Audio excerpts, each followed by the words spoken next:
नमस्कार विद्यार्थी मित्रांनो, पुन्हा एकदा स्वागत आहे तुमचं आपल्या यूट्यूब चॅनल कॉम्पिटिटिव्ह फार्मावर. आपण जसं की आता PYQ सुरू आहे आपली प्लेलिस्ट. आज आपण पुन्हा काही PYQs बघणार आहोत, कशाचे MPW एक्झामसाठीचे. तर चला सुरू करूया. त्याआधी थोडीशी एकदा पुन्हा माहिती देतो. आपली बॅच जी 15 एप्रिल 2026 पासून सुरू होणार आहे, ती तुम्ही नितेश सर ॲप हे प्ले स्टोअरवर जाऊन इन्स्टॉल करून त्या ॲपमध्ये रजिस्टर करा. जर आधीचा असेल म्हणजे तुम्ही यूज करत असाल तर लॉग इन करा. जर नवीन असाल तर रजिस्टर करा आणि त्याच्यामध्ये मग तुम्हाला पॅरामेडिकल नावाच्या सेक्शनमध्ये आपला MPW कोर्स हे तुम्हाला दिसेल. तिथं नितेश 1000 असं कुपन कोड आहे. तर ते यूज केल्यानंतर तुम्हाला त्याच्यावर 1000 डिस्काउंट भेटेल आणि आपली बॅच ही 1999 रुपयाला मिळेल. तर सुरू करूया आपण आपल्या आजच्या PYQ सेशनला. पहिला क्वेश्चन, क्षयरोगाचा जंतू कोणत्या शास्त्रज्ञाने शोधून काढला? क्षयरोगाचा जंतू कोणत्या शास्त्रज्ञाने शोधून काढला? ऑप्शन्स मध्ये आहेत Alexander Fleming, Robert Koch, Robert Lewis का Robert Warne. Alexander Fleming, Robert Koch, Robert Lewis का रॉबर्ट वॉर्न. कोणत्या सायंटिस्टनं क्षयरोग म्हणजे तुम्हाला सांगतो, क्षयरोग म्हणजे हे ट्युबरक्युलोसिस किंवा TB आपण ज्याला ओळखतो. ट्युबरक्युलोसिस कशामुळे होते, कोणत्या सजीवामुळे होते, त्याचा कोणी शोध लावला होता? कोणत्या बॅक्टेरियामुळे होता? कोणत्या सायंटिस्टने शोध लावला होता? कोणत्या जंतूपासून होतो? करेक्ट आन्सर काय? रॉबर्ट कॉक यांनी शोध लावला होता की ट्युबरक्युलोसिस हे मायकोबॅक्टेरियम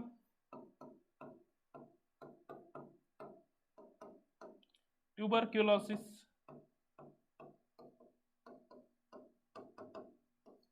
याच्यापासून काय होतो?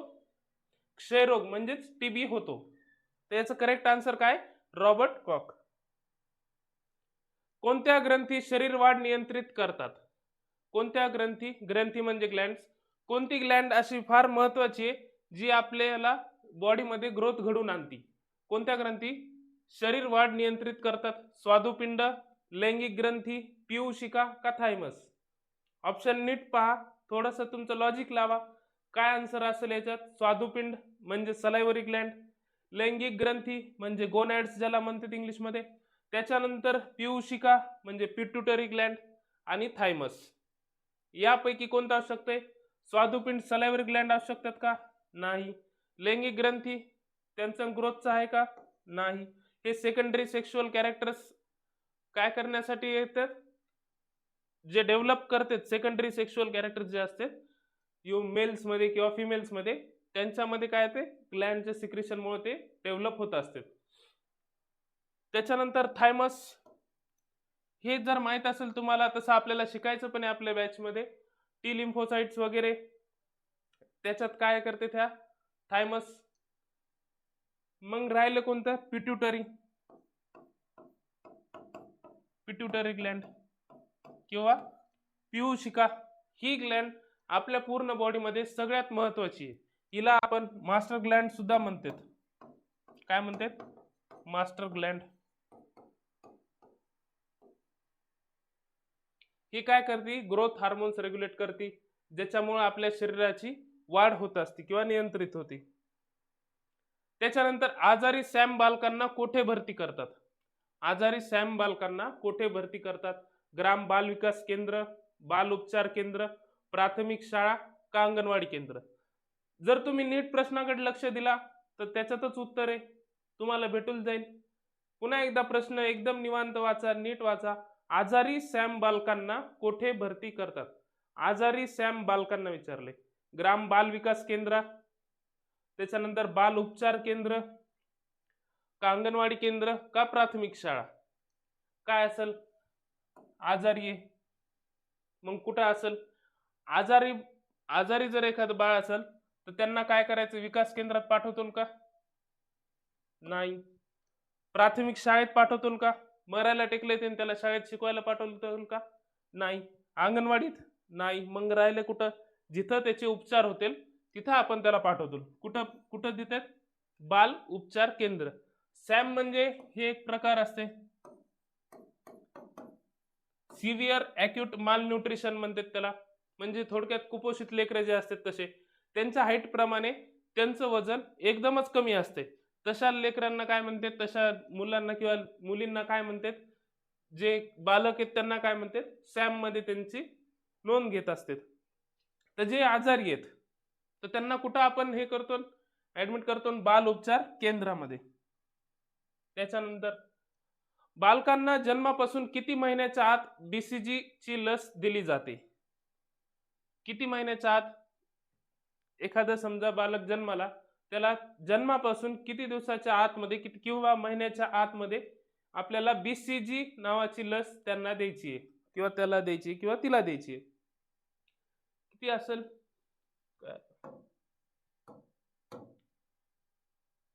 किती महिन्याच्या आत द्यायची आहे?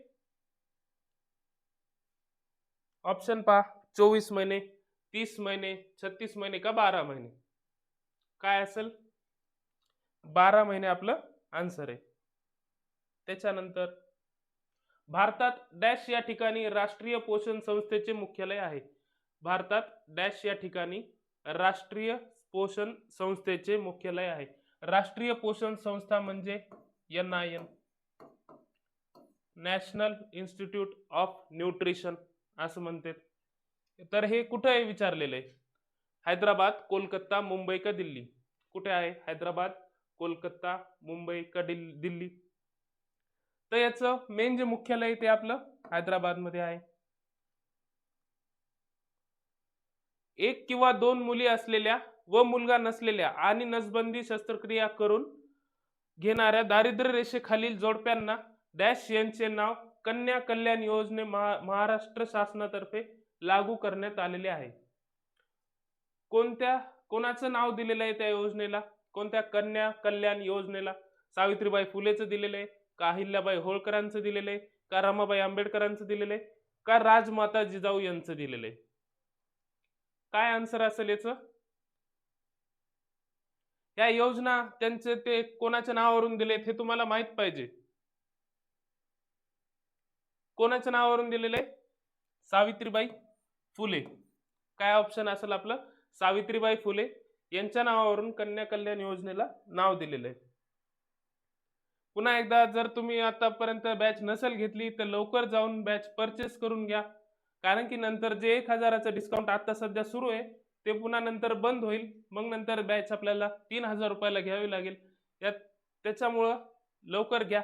जर काही प्रॉब्लेम आला असेल तर ह्या नंबरवर तुम्ही काय करा, मेसेज करा, किंवा जे तुम्हाला डिस्प्लेवर स्क्रीनवर दिसायला नंबर त्या स्क्रीनवर काय करा, मेसेज करा. जर काही प्रॉब्लेम आली, तुम्हाला कशाबद्दल काही कळालं नाही, म्हणजे ॲपमध्ये काय कसं परचेस करायचं किंवा काय करायचं, काही लॅग येत असेल तर लवकर घ्या, कारण की आपल्याला 15 एप्रिल पासून न चुकता नियमित बॅच मध्ये लाईव्ह आपल्याला क्लासेस रेकॉर्ड करायचे टेक्निकलचे. त्यामुळं आणि तुम्हाला पहिल्या दिवशीच सगळं नॉन लाईव्ह मध्ये किंवा रेकॉर्डेड फॉर्म मध्ये लेक्चर्स भेटणार आहेत. पुढचा प्रश्न, महाराष्ट्र शासनाने महाविद्यालयीन आणि शालेय परिसरापासून किती अंतरामध्ये सिगरेट व तंबाखूजन्य पदार्थांचा विक्रीस प्रतिबंध केला आहे? म्हणजे महाराष्ट्र शासनानं किती अंतरापर्यंत सांगितलेलं आहे की इथपर्यंत तुम्हाला काय तंबाखूजन्य किंवा सिगरेट विकता येणार नाहीत? 100 मीटर, 200 मीटर, 500 मीटर का 1000 मीटर? काय असेल? खूप लांब पर्यंत असेल का? किती असेल? 100 मीटर, 200 मीटर, 500 मीटर का 1000 मीटर? करेक्ट आन्सर काय? करेक्ट आन्सर आपलं 100 मीटर आहे. मिशन इंद्रधनुष्य हे एक खूप महत्वाचं आहे, खूप इम्पॉर्टंट आहे. मिशन इंद्रधनुष्य खालीलपैकी कशाशी संबंधित आहे? मिशन इंद्रधनुष्य माहित नसेल तुम्हाला सांगतो, हे 25 डिसेंबर 2014 ला लॉन्च झालेलं आहे मिशन इंद्रधनुष्य. 25 डिसेंबर 2014 ला लागू झालता किंवा लॉन्च झालता. त्याच्यात कशाशी संबंधित होता? आहे लसीकरणाशी संबंधित होता, जलसंवर्धन सोबत होता, कृत्रिम पाऊस किंवा जलसिंचन या कशाशी संबंधित होता? काय मिशन इंद्रधनुष्य कशाशी संबंधित होता? लसीकरणाशी होता, जलसंवर्धनाशी होता, कृत्रिम पाऊस होता का जलसिंचन होता? लसीकरण म्हणजे वॅक्सिनेशन, त्याच्यानंतर जलसंवर्धन म्हणजे वॉटर कन्झर्वेशन, कृत्रिम पाऊस म्हणजे आर्टिफिशियल रेन,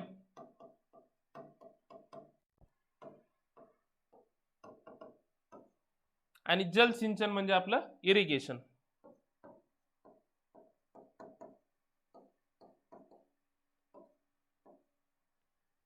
कशाशी संबंधित असेल मिशन इंद्रधनुष्य?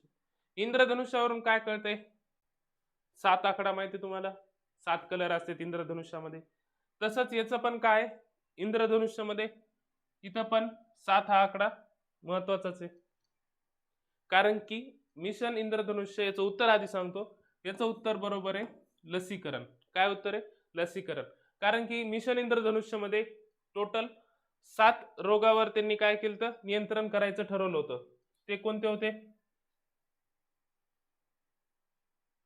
याच्यामध्ये मिजल्स होतं, म्हणजेच आपलं गोवर, त्याच्यानंतर डिप्थेरिया, त्याच्यानंतर पर्ट्युसिस किंवा डांग्या खोकला ज्याला आपण म्हणतो ते, त्याच्यानंतर टिटेनस, धनुर्वात, पोलिओ पण होतं, हेपॅटायटिस बी पण होतं. हे काय होते? 7 टोटल काय होतं त्याच्यात रोग होते, ज्याच्यावर काय करायचं होतं, नियंत्रण करायचं होतं किंवा कमी करायचं होतं. त्याच्यासाठी मिशन इंद्रधनुष्य हे लॉन्च केलं होतं. म्हणजे हे कशाशी संबंधित आहे? आता आपल्याला ते रोग कमी करायचे म्हणल्यावर काय करणं लागेल? लसीकरण देणं लागेल. म्हणजेच हे लसीकरणाशी संबंधित आहे. पुढचा प्रश्न, मलेरियाग्रस्त व्यक्तीकडून, हे जर माहित असेल तर याच्या आधी एक प्रश्न घेतला होता, त्याच्यात आपण प्लाझ्मोडियमचं सांगितलं होतं की कोणत्या परजीवांपासून होतंय मलेरिया. आता याच्यात त्याच्याच संबंधित विचारलेलं आहे. फक्त काय विचारलेलं क्वेश्चन बघा एकदा. मलेरियाग्रस्त व्यक्तीकडून निरोगी व्यक्तीकडे मलेरियाचा प्रसार करण्यात डॅशची महत्वाची भूमिका असते. मलेरियाचे एका माणसाला मलेरिया झाला, त्याच्यापासून दुसऱ्या माणसाला मलेरिया कसा होईल? म्हणजे आता डायरेक्ट ते प्लाझ्मोडियम तर जाणार नाही एकाकडून दुसरीकडे, त्यांना कोण घेऊन जातं असं या प्रश्नात विचारलेले. चावणारी माशी घेऊन जाती, ढेकून घेऊन जातं, क्युलेक्स डास नेते की अॅनाफिलस डास नेते? कोणतं हे नेत असेल? माशी, चावणारी माशी, ढेकून, अॅनाफिलस मॉस्किटो का क्युलेक्स मॉस्किटो किंवा क्युलेक्स डास किंवा अॅनाफिलस डास? काय असेल आन्सर? लहानपणापासून माहिती आहे आपल्याला काय, अॅनाफिलस डास हे मलेरियाला, यालाच काय म्हणतात? वेक्टर म्हणतात. जे काय करते, मलेरिया पसरवतो. कुठून कुठं? एका रोगी व्यक्तीकडून निरोगी व्यक्तीकडे ते काय करते? मलेरियाचा प्रसार करते. अशा डासाला काय म्हणतात? वेक्टर म्हणतात. क्युलेक्स डास हे काय असेल? क्युलेक्स डास जर माहित असेल, हत्तीपाय रोग किंवा एलिफंटॅसिस म्हणतात आपण त्याला. एलिफंटॅसिस जे रोग आहे ते कोण करतंय? किंवा ते हे जे क्युलेक्स डास आहे, जसं मलेरियामध्ये अॅनाफिलस डास काय करते? प्रसार करते, तसंच एलिफंटॅसिस किंवा हत्तीपाय रोग जे ते कोण करते? क्युलेक्स डास करते. ठीक आहे, एवढं क्लिअर आहे. डीपीटी या त्रिगुणी लसीमुळे कोणत्या आजाराचा प्रतिबंध होतो? डीपीटी याच्यात 3 डी, पी आणि टी. याचा जर फुल फॉर्म तुम्हाला माहित असेल आणि मराठीत काय म्हणतात त्या आजाराला हे जर माहित असेल तर तुमचा आन्सर लगेच तुम्हाला कळून जाईल. डीपीटी म्हणजे मी तुम्हाला सांगतो, डिप्थेरिया, पर्ट्युसिस म्हणते त्याला, किंवा यालाच वुफिंग कफ म्हणजेच डांग्या खोकला. त्याच्यानंतर हे टिटॅनस. तर डीपीटी या त्रिगुणी लसीमुळे कोणत्या आजाराचा प्रतिबंध होत नाही? या तिघांचा तर होतो. डिप्थेरिया म्हणजे घटसर्प, घटसर्पलाच डिप्थेरिया म्हणतात. डीपीटी मधलं डी झालं. पी म्हणजे पर्ट्युसिस किंवा वुफिंग कफ म्हणलं, डांग्या खोकला, पी झालं. आता टेटॅनस म्हणजे काय असेल? धनुर्वात. धनुर्वात म्हणजे काय? टेटॅनस. तर आता ह्या 3 काय आहेत? डीपीटी लस मध्ये ह्या 3 आजारावर काय होतंय? नियंत्रण येते. राहिलं कोणतं? हगवण किंवा डायरिया किंवा लूज मोशन ज्याला म्हणतो. डायरिया जे येते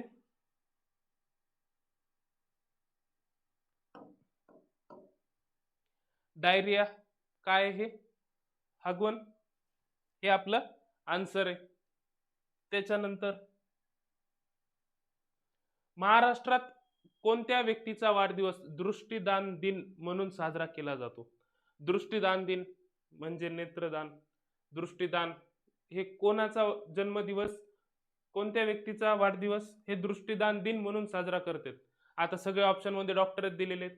doctor Ramchandra Bhalchandra, doctor Tatyarao Lahane, doctor Dhondo Keshav Karve आणि डॉक्टर पंजाबराव देशमुख. यापैकी कोणाचा वाढदिवस हे दृष्टीदान दिवस म्हणून साजरा करतो किंवा दृष्टीदान दिन म्हणून साजरा करतो? Doctor Ramchandra Bhalchandra, doctor Tatyarao Lahane, doctor Dhondo Keshav Karve का डॉक्टर पंजाबराव देशमुख? कोणाचा? पटकन सांगा आन्सर आपलं.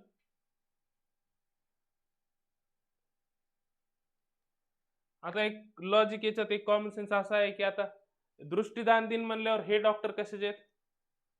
हे जे आन्सर जे आहे ते डॉक्टर ऑफकोर्स कशाचा असणार आहे? डोळ्याचं डॉक्टर असणार आहेत.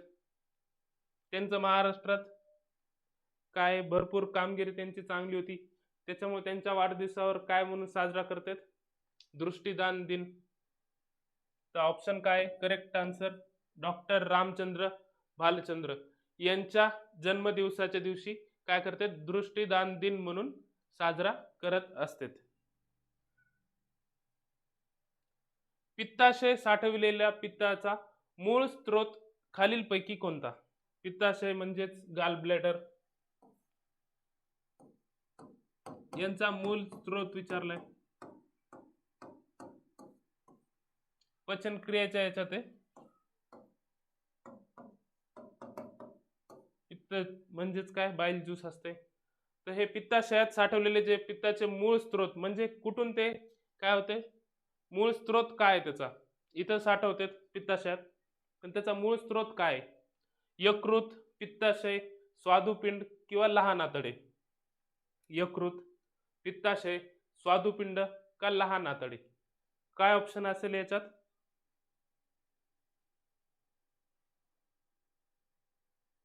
ऑप्शन काय? यकृत. यकृत म्हणजेच लिव्हर. याच्यापासून काय असते? पित्ताचं जे मूळ स्त्रोत आहे ते काय? लिव्हर आहे. पित्ताशय म्हणजे सांगितले गाल ब्लॅडर. स्वादुपिंड म्हणजे मागच्या क्वेश्चन मध्ये सांगितलं होतं सलायव्हरी ग्लँड किंवा सलायव्हा ते. त्याच्यानंतर लहान आतडे म्हणजे स्मॉल इंटेस्टाईन. अशा प्रकारे आपले काय झालेत आजच्या बॅचचे PYQ अनालिसिस झालेला आहे. PYQ जास्त फार अवघड नाहीयेत, त्याच्यामुळे याला अजून सोपं करायचं असेल तर आमच्यासोबत जॉईन व्हा. जी बॅच आपली 15 एप्रिल 2026 पासून स्टार्ट होणार आहे, त्यासाठी तुम्ही लवकर परचेस करा आपली बॅच. नितेश सर या ॲप वरून लवकरात लवकर परचेस करा. काही अडचण आल्यास दिलेल्या नंबरवर तुम्ही संपर्क करू शकता. कॉल किंवा मेसेज काहीही केलं तरी चालेल, पण बॅच लवकर घ्या कारण की वेळेला किंमत आहे. त्याच्यामुळं ठीक आहे. धन्यवाद.